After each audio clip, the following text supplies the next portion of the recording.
एक ऐसे ही कहानी है रोहन की, जिसे प्रेत ने पकड़ लिया था। फिर उसके साथ जो कुछ हुआ वो भगवान न करे किसी और के साथ हो। क्या आप अभी से डर गए हैं? घटना भी बाकी है जो मन में एक बेचैनी पैदा नहीं करेगी, बल्कि इस कहानी की पूरी घटना अंदर तक रूह को भी कांपने में मजबूर कर देगी। यह कहानी शुरू होती है एक अनजान लड़के से जिसका नाम है रोहन है। वो बचपन से ही काफी जानने की इच्छा रखता था, हमेशा आगे की सोचता था। पर एक दिन उसने अपने मौत के बारे में सोचने की भूल कर दी। अंजाम उसका बहुत बुरा हुआ। रोहन के दादा के मरने के बाद वो अपने और बाकी संबंधियों के साथ गया था शमशान। तब उसकी उम्र 10 साल थी। वो जब अपने दादा को जलते हुए देखा था तो वो उस दृश्य को देखता रहा था।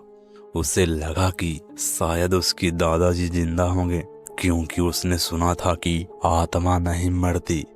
रोहन अपने दादा से बहुत प्यार करता था और उसने दादा के साथ ही सबसे ज्यादा समय बिताया था, इसलिए उसका लगाव अपने दादा से बहुत था। जिस दिन उसके दादा का अंतिम संस्कार पूरा हुआ था और फिर उसके घर में लगे दीवार पर दादाजी की फोटो देखकर बार बार उनसे मिलने का मन होता था। अपने मम्मी और पापा से बहुत बार उसने कहा कि दादा से मिलना है, पर घर वाले बार बार उसे समझाकर थक चुके थे कि मरने के बाद कोई वापस नहीं आता। पर रोहन का दिमाग इस बात को मानने को तैयार नहीं था और वो अपने दादा से मिलने की जिद करता रहा। बच्चों की जिद समझकर उसकी बात को घर वालों ने नजरअंदाज करना शुरू कर दिया, पर वो नहीं मानता था। बार बार कहता था कि दादा उसके वहीं मिलेंगे, शमशान में उसको बुला रहे हैं। उसकी शरारत समझकर घर वाले सारे लोग उसकी बात को नहीं सुनते थे। एक दिन स्कूल से आते हुए रोहन अपने मम्मी को जिद करने लगा कि दादा से मिलने जाना है, पर उसकी माँ ने उसे किसी तरह समझाते हुए खींचते खींचते घर लाई। सब लोग रोहन के ऐसे हरकतों से परेशान हो चुके थे और समझाने का भी उस पर कोई असर नहीं होता था। पर समय के साथ वो अपने दादा को भूलने लगा और उसकी जिद कम होने लगी। एक दिन की बात है जब रोहन अपने दोस्तों के साथ खेल रहा था।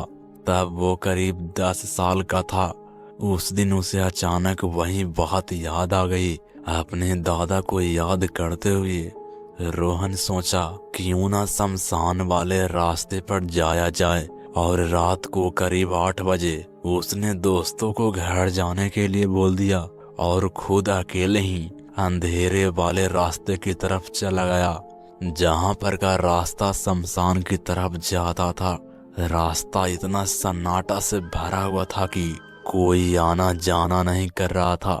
रोहन को अपने दादाजी से मिलने की तलब थी और वो उस अंधेरे रास्ते से होता हुआ शमशान के पास पहुंच गया। बड़ी सी लोहे की दरवाजे को अपने हाथों से खोलता हुआ रोहन अंदर प्रवेश कर गया और फिर उस जगह पर खड़े हो गया जहां उसके दादा को जलाया गया था, पर वहां किसी दूसरे की चिता जल रही थी। उसके सामने खड़ा होकर रोहन रोने लगा और बार बार बोलता था कि दादा आओ ना, मेरे दादा मुझे क्यों छोड़ कर गए, आओ न छुपने वाला खेल खेलेंगे। बार बार रोते हुए उसके ऐसे करने से उसे ऐसा महसूस हुआ कि पीछे एक तरह की बने हुए जगह से आवाज देकर कोई पुकार रहा था। वो आवाज पूरी तरह से रोहन के दादा की तरह लग रहा था। पीछे मुड़ा रोहन और देखा कोई खड़ा हुआ है, पर अंधेरे के कारण कोई साफ से दिखाई नहीं दे रहा है कि आखिर खड़ा कौन है। उसे लगा कि वो दादा हैं, उसके ओर छुपे हुए हैं, जैसा कि उसके दादा उसके साथ खेलते थे।